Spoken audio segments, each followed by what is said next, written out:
Was he white? Like one of those white ones? He was white. He was all He was white. He was strutting too, dude. He was white. He's probably like 10 years old. Why are they white, by the way? Because I've never seen a white in the wild. Domestic. I've seen what we call silvers, which is a cross. Really? Like domestics get loose and they crossbreed with wilds. We've got some silvers around. Did you ever kill one? Nope. I hunted one that had a solid white chest. He was on our property in Rutherford County. He had a solid white chest and a black beard, and his fan was just like an Eastern. And then he had some white and silver patches on his wings. And I hunted that son of a gun all season, never killed him. Huh. What's the one that's really pretty? It's oscillated? He oscillated, yep. It's in Mexico, right? Mm-hmm. Is that the only place they are? Is it Mexico? Yeah. It's southern. All right, well, we're back on another podcast. This has been a little bit of a departure since the last one we did, which was the last tour season last year. About six months. Yes, yes. Had a long break. And we so just to put it in context, we just finished up Toledo Bend, and we are now here at Fork. Fork practice starts in the morning, and we wanted to go ahead and get this one in, do a little recap of Toledo Bend, talk about some of the latest stuff that's going on, of course, hang out just a little bit. It's our first tournament of the year. Hold on a second. Yes. This needs to be right here. Yeah, you know what that means? That means he won the house. That's He did. exactly what that means. Good job. Good job. Thanks, buddy. He was on them from day one we got there. 5 minutes into it, you had 12 pounds. It is funny. So the first place that I pulled in, and I told you I caught a limit there the first morning, is where I ended up catching most of my weight during the tournament. He just First shows spot. up Isn't and that rolls odd? up on him. Yeah, first place. You know, over the years, it's funny. I have repeatedly found the best spot that I end up fishing in the tournament, usually the first day, the first couple hours of the first morning. You know, like I've had that happen before. Quite a few times. Good instincts. Yeah. You go to the best stuff on the lake. Didn't work this first. time, though. You found good stuff, but it The was on first day day, 2, wasn't it? Yeah. Yeah. The first day I had 2 fish. First day of practice. First day I practiced, I had 2 fish. The second day I had mid-20s. And it was like there was no end of them. I mean, it was like That's crazy. ridiculous amount of 4-pounders and 5-pounders, you know. Yeah, you were whacking them that day. I never got on them. And then day 3 of practice, I only caught a few more on the other side of the lake, just trying to get out of the wind. And what is amazing is that, you know, we all fish in different places. But when we watched live on that tournament, and I'm sure a lot of y'all watched live as well, it was just crazy to see how, what'd you say, 8 of the top 10? 8 of the top 8 10 of the were top in 10. one creek, yeah. Yeah. Housing. And most of my fish came out of a little creek off of there. I mean, I had to go. I saw them. I went there like noon the first day with a few fish and caught my limit and just culled everything I had in there. But I ran right by all of them, and they're all like, they're a half a mile from where I was at. It's crazy. You know, something we always talk about in the sport is overcoming adversity. Mm-hmm. That man down there on the end had a week of adversity like I ain't ever seen. His It was truck tough breaks last down week. twice on the way. McCoy and I go get him the night before practice, and Have it towed in. that was like took longer than we expected. He gets it towed to you tell him, Canterbury, Chevrolet dealership. that looked like Foy. a 1975 service station. It wasn't that bad, but it was an older Chevrolet dealership, and yeah. So left it there. We did without a truck. Couldn't get in touch with them. It was Saturday night. Monday morning, Left I'm half gonna go your to call tackle them. on the truck. Yeah, Monday morning I'm gonna call them and check on it and make sure they got my number and stuff, and drop my phone in the lake. While you were on the phone with Matt. Yeah, While he was I talking had to me. all Yeah. kinds of It was issues. my fault. Now, Other issues as well. but how did the phone fall in again? I remember this part. You told me the story. I was fighting a fish. Oh, so you were fighting a fish. See, that's what I said. I said when I was I talking told to you him, I got a fish. Remember, I was that's fighting. right. And like I had trying to hold the phone, and I should have just laid it down, but anyhow, I dropped it. No, but what'd you do with It's it? been like you 3 or did 4 put it in years. your mouth. I did. It's been like 3 or 4 I years. didn't know this part. But it's been His like mouth. 3 years since I've lost a phone in the lake. But I've lost. He's right there, and the fish were pulling hard. I've lost like and 14 he or bit down 15. real hard, and then somehow it fell out of his mouth and when hit the deck. When I boat flipped him, and it landed right by my feet, so I wasn't worried about it. Bounced to the edge and hit again, and then flipped over the edge. Into the lake. Oh, what a bad feeling. I dove down for it with my rod first. My knee landed dead center of my rod, broke my rod. that I was fighting a fish on. Missed the phone. You should have frog jumped. It's like 52-degree water It temp. works. You could have just frog jumped right on top of it. Thank God. Dixie, I got in touch with her on my iPad, and I had a new phone that night.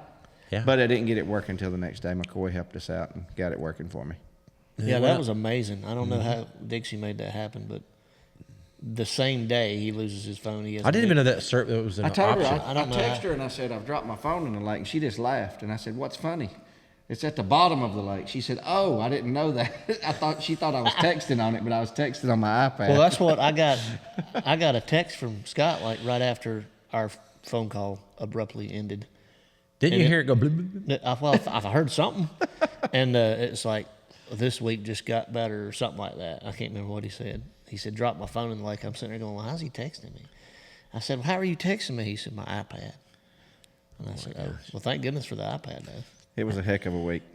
Caught 12 pounds the first day. How many phones is that, by the way? World 14 record. or 15? It's a world record. 15, I think. 15 phones in the lake. I've got Kentucky Lake, one. Red River's got one. Champlain's got 2.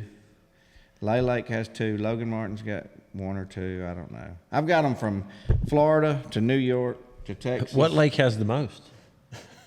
Lay Lake, I think. Well, Lay or Logan. probably one near his house. Yeah. Where he fishes the most. I didn't actually drop one of them in the lake at Logan, so it would be 3, but I fell in the lake with it in my pocket and it ruined it. You know, they used to not be water, they're a little bit water resistant now. Yeah. They've come a long ways. Well, Technology's came a long ways.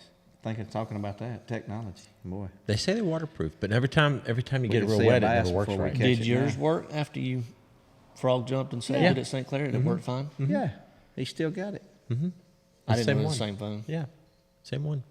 It's working good. All right, let's talk Toledo real quick. 'Cause we talked about it a little bit. You had, what did you have the first day? 12 pounds? 12 pounds something, and I had second day I was really, really blessed. I mean, I caught like 8 fish, maybe 9, I don't know. But, And I had neat part 5 good bites all day. Right, but you caught them. It was neat to hear how you caught them because you talk about blessed. You just made some good decisions. You stayed free in your mind and you moved around and you caught like a couple. Tell I me, caught a 5-pounder How'd in you catch the one 5? creek. I caught them I all. know, but scoping. like you went back in this creek. Oh yeah, I fished pocket, I fished the docks, and then I fished a bunch of cypress trees, and then I said I'm just gonna go out in the middle. Turned to go out in the middle, and there was one. I mean, I didn't go 50 yards off the bank, and there was a fish. I threw at it, it's a 5-1. Fished that's the only another one you hour. found Yeah, out there. fished an hour or so in there, and I left there, went to another creek. 1 fish was in there, 4-pounder. Then I went down to Hurricane Creek, which is down by housing. It's in housing, really. The mouth of housing. Yeah, and I caught. which is where everything went down. By the I way, actually caught a 2-pounder swimming a jig under a dock, a 2-something, but I hooked it in a tongue. I put live fish carrier on it. It stopped the bleeding immediately. Put it in a live well, and he was doing okay, but the wind was blowing and it was rough, and I kept him in there like an hour, and he was fine. I think he would have lived all day, surely. But we can't cull a dead fish, and then if you got a 2-pounder, I knew I probably couldn't make the cut unless I catch like a 9 or something. So before I made that long run in those big waves, I actually made a decision, and I threw him back.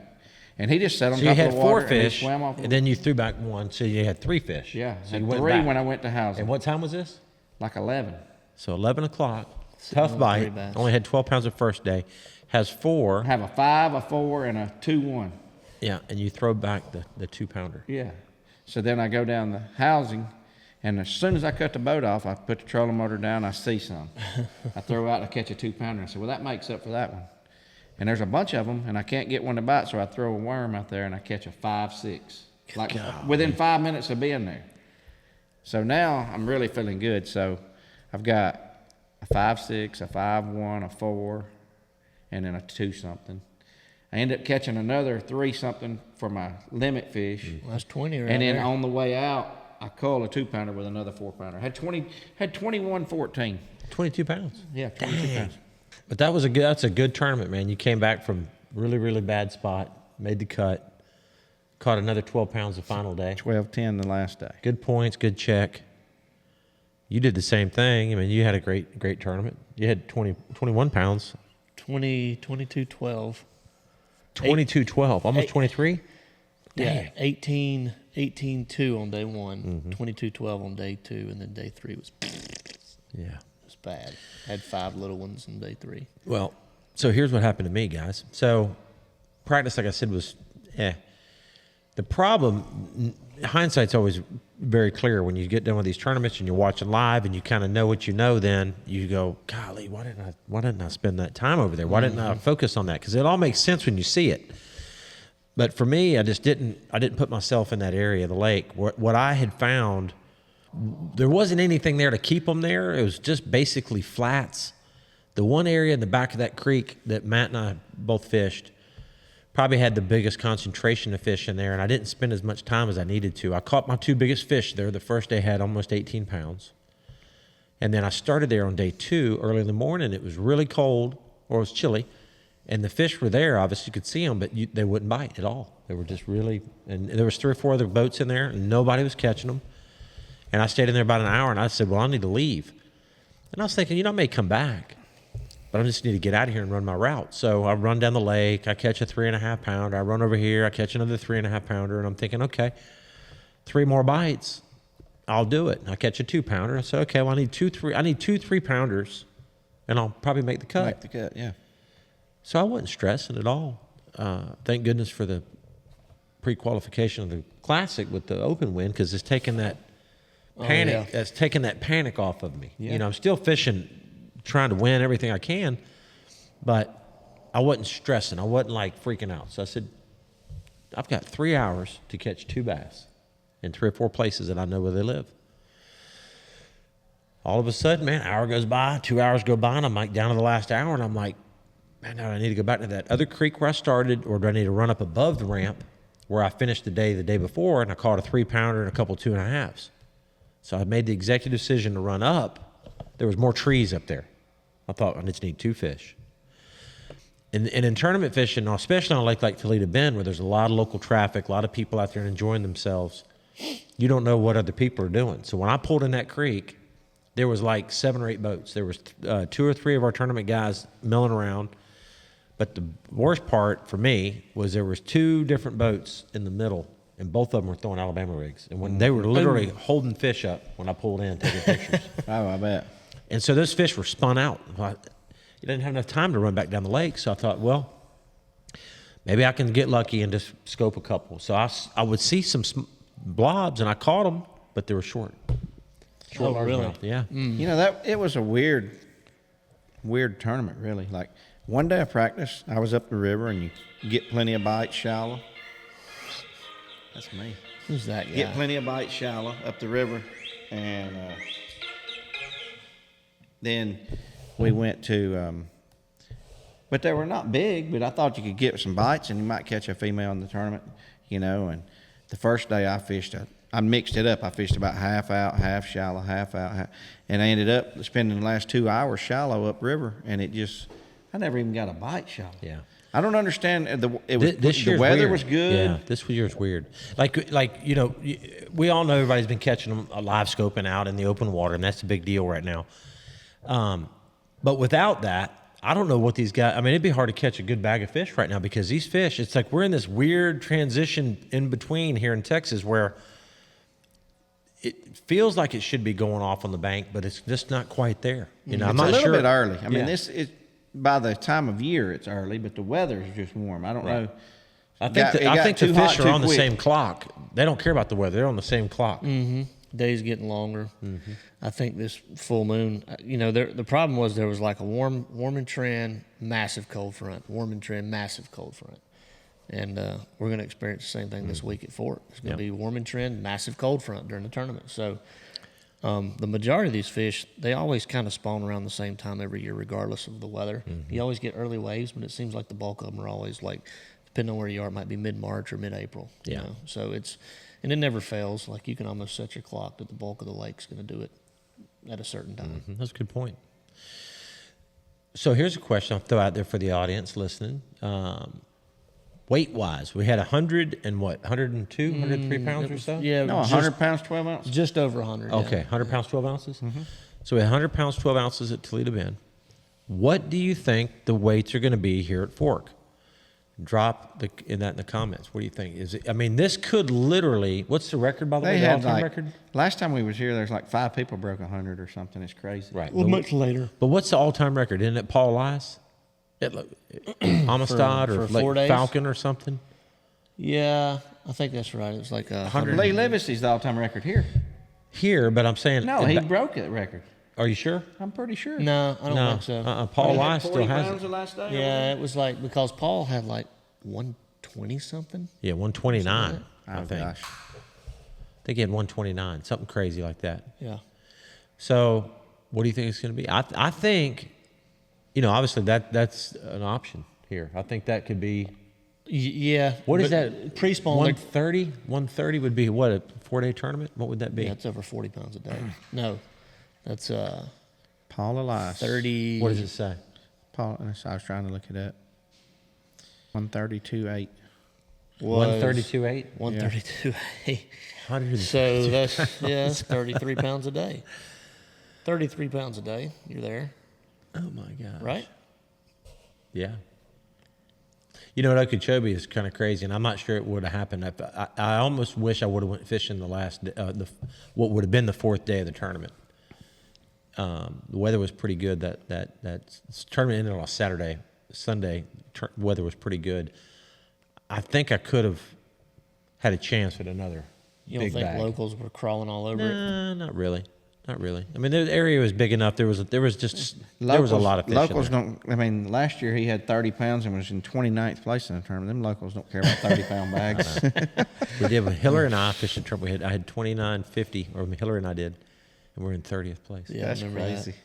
But no, I think I could. I mean, so let's put that in perspective. If I could have caught a 30, 120 pounds. it'd been 120 pounds. That's just ridiculous. Yep. That was a blessing. So that's what we're doing, guys. We're here at Fork. We're gonna need some biggins. We're gonna have to catch big ones this week. Got to figure it out. It's gonna be 80 degrees. It was 80 today. It's gonna be 80 first day of practice. It's gonna be 80 the second day of practice, and then we're gonna hit a cold front. Like But it didn't get a 50s. rain bad on Thursday. Huh? Rain on Thursday. Oh, I didn't see rain. Yeah, it's supposed to rain. Like storm. rain bad. Yeah, can't wait.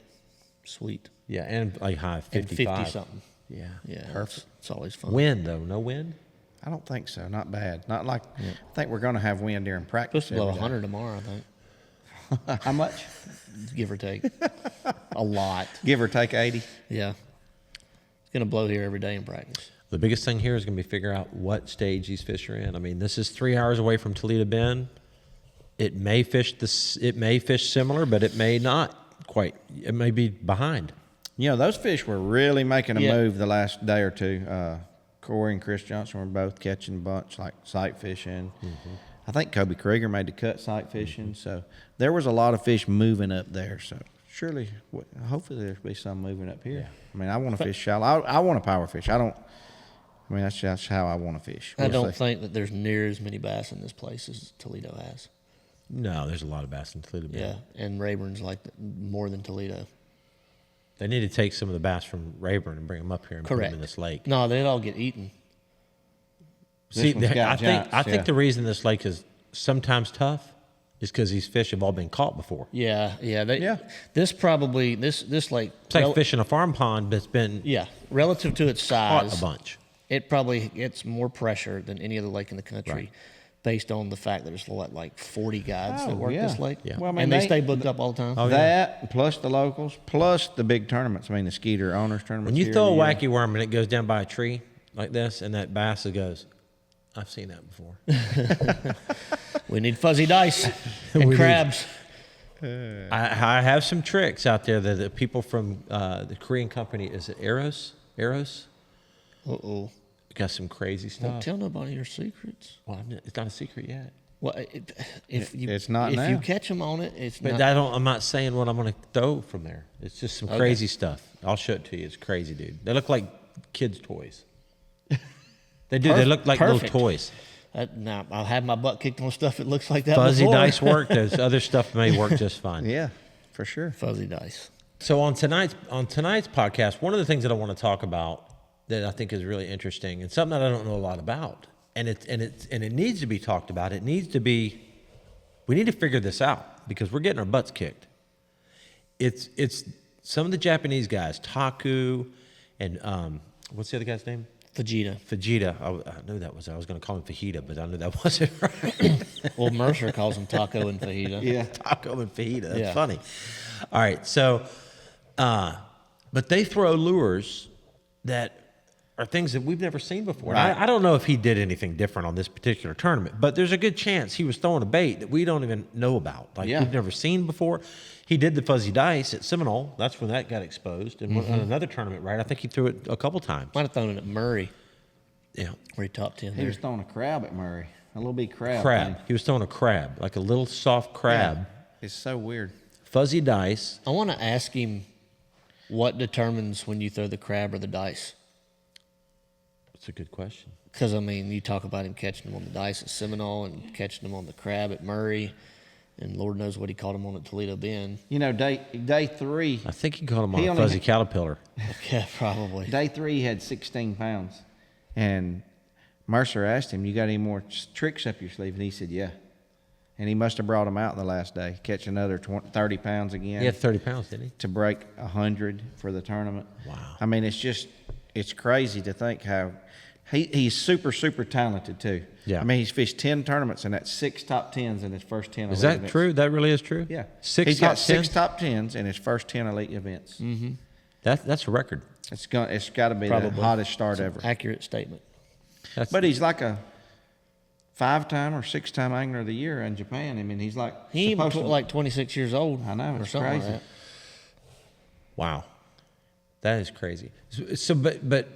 So what do you think? What do you think it is? You think it's his skill level, obviously, but do you think it's a lot of these baits, the things that he's throwing that we don't have access to? A Do you think that's what's combination. separating him? What do you think? Combination of two things. combination of that. And He is he's better. really, really, really good with his electronics. Correct. He is the most technologically advanced angler on the elites. But at Champlain, he threw a bait that was like a little minnow bait, but it had a lip on it.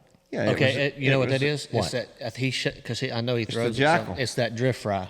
Drift And you fry. can't get them here. I mean, you can't get them. I mean, you can't. It's a really, really good bait. That's what Jesse Wiggins caught him on in the BPT at Toledo Bend. It was Right. a drift fry. Because he's with Jackal. Really? Correct. And you just rig it the same way, and it just wiggles or something. Well, that jig Yeah. head makes it act like sort of like a Those- scrounger lip. or those- something. yeah, those little wings or lip or whatever you want to call it on the front, I think it makes that bait shimmy a lot more. Like kind of do, Has anybody ever put a rattle in your little baits? You talked about it. You ever put one in? Why wouldn't that work? I injected some. We're injecting bait fuel into them. You know, some sense. Injected. That into them needle with a scares needle. me. With This syringes. giant needle With syringe syringes. thing. We're actually doing crazy A stuff. scent does already. work. Scent does work. I know you use bait fuel, and I'm sure it works good. You've been using it on your stuff. One of the neat things that I've noticed with scent is when I'm watching my live scope and I throw it a fish a couple times, 3 or 4 times, and then I move on to another one, throw it, and they come up to it and they look at it and then they swim away. They come up and then I put bait pop on mine, and I can see the bait a little bit better. They come up to it, and man, it was like noticeable difference. And I've not only done it here at Toledo, but I've also did it recently in Alabama 2 different times on shows. So I know scent's a big deal, 100%. that helps. Those works. fish are that close to it. They Yep. smell it. And Yep. They're And, gonna- and look, You need any advantage you can get. but in yeah, this. bottom line, if you throw it 20 fish and one extra one bites because of the scent, then it's worth it. Yeah, Period. absolutely. Like Absolutely. What size line do you think he's using? You think he's using He's a some light line super guy. I think. light line I don't stuff? know. Though. He no. horses fish in. yeah, he manhandles them fish He pretty sets the good. hook he, good, he yeah. ain't throwing no 4-pound line. No, that's one thing I did notice at Champlain. Like he would have a 4 and 5 pound smallmouth up to the boat in In the boat.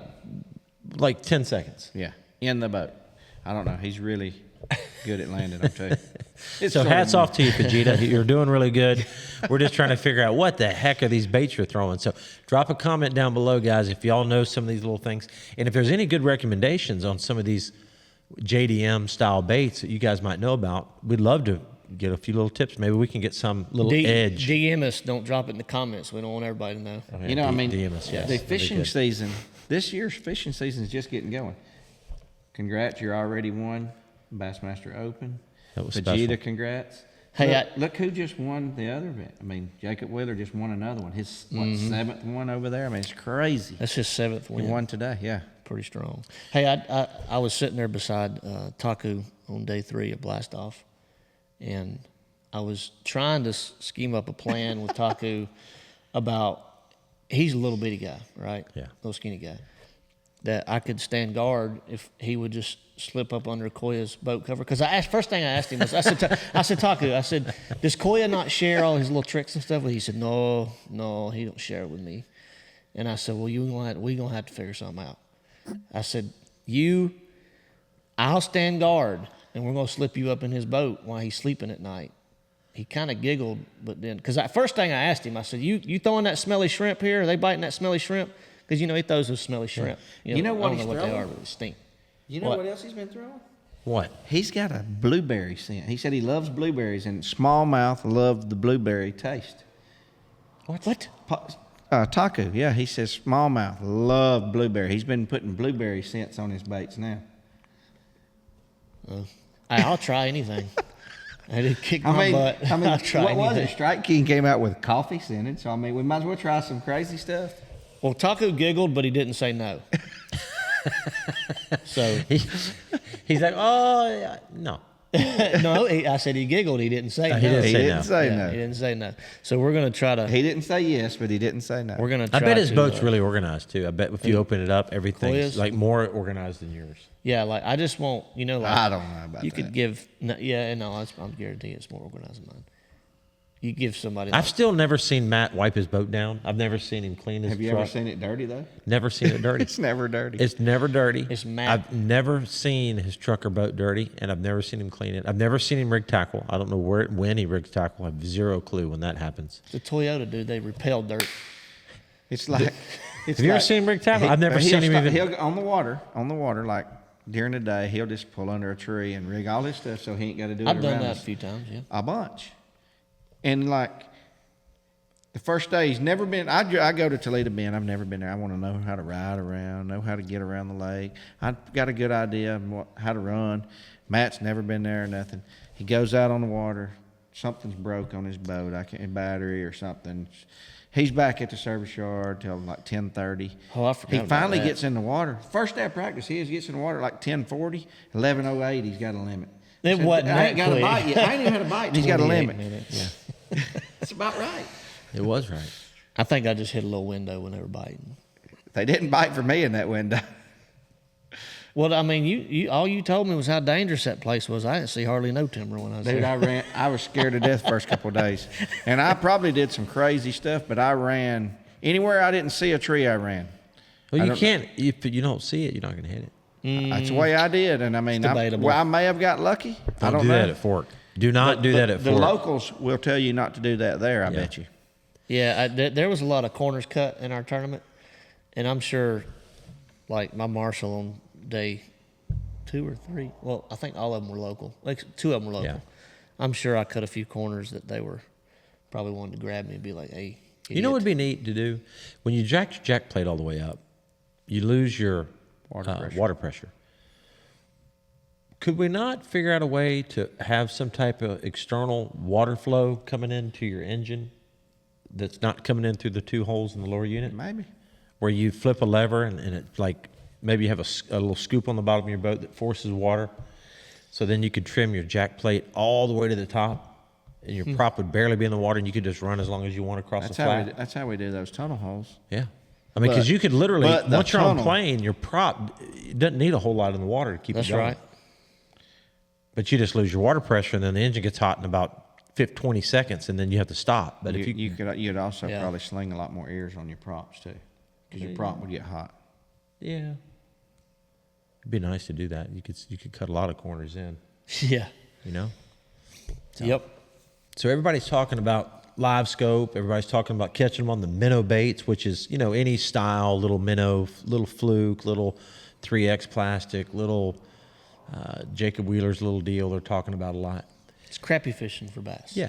And so here's the, and I'm not an expert by any means on this. Matt's pretty good at it.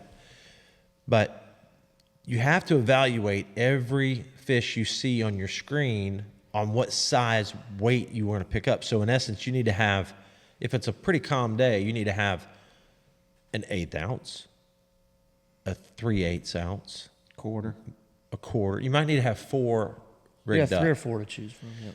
So if that fish is, a lot of times you see a fish and he's 8 feet under the surface, you need to throw the lighter one on that fish. Because if you throw a big heavy 5/16 or 3/8 on a super shallow fish, the bait blows past them too fast. Take that 1/8 ounce, you can sneak it up to them and hold them in the strike zone and get those fish to bite. But if the fish is deep, 20 feet deep, you throw that same 1/8 ounce, you can't get it down there in time and intercept, because it's almost like football. I kept saying this week, it was kind of fun. I'd say, interception, because I would see the fish blob and I'd watch Try to cut them off. Yeah, I'm watching, it's like geometry. And it's like, they're going, and then you see this right here, you reel it in. Because it's like, then you cast again, and you just want it to go right there, and then they go, wonk, and they get it. But if it's behind them, Yeah, no they good. very seldom turn around. A lot of that water was a little stained, so they didn't have a big sight. Yeah. So that's the tip, is basic, choose the size. You need to have it rigged up different ones on how deep that fish is, and then try to judge your cast. And what other tip would you give on that? Because there's several I would say things. change it up too. The temperament of the temperament of each fish is different. Like even the shallow ones will bite the fast falling bait sometimes, but on day 3, which I didn't have much, but one of my best fish, I threw the 5/16. This fish is like 15 foot deep, and he sees it and comes up to it, and then he turns away from it. Mm-hmm. So it made me know that it was a bass. Mm-hmm. Because the way he acted. Right. So I burned it in real fast, and I throw the quarter, which I had a little smaller bait on it, and when I hovered it in front of him, he ate it, and I caught him. Right. So, I mean, it's just changing it up.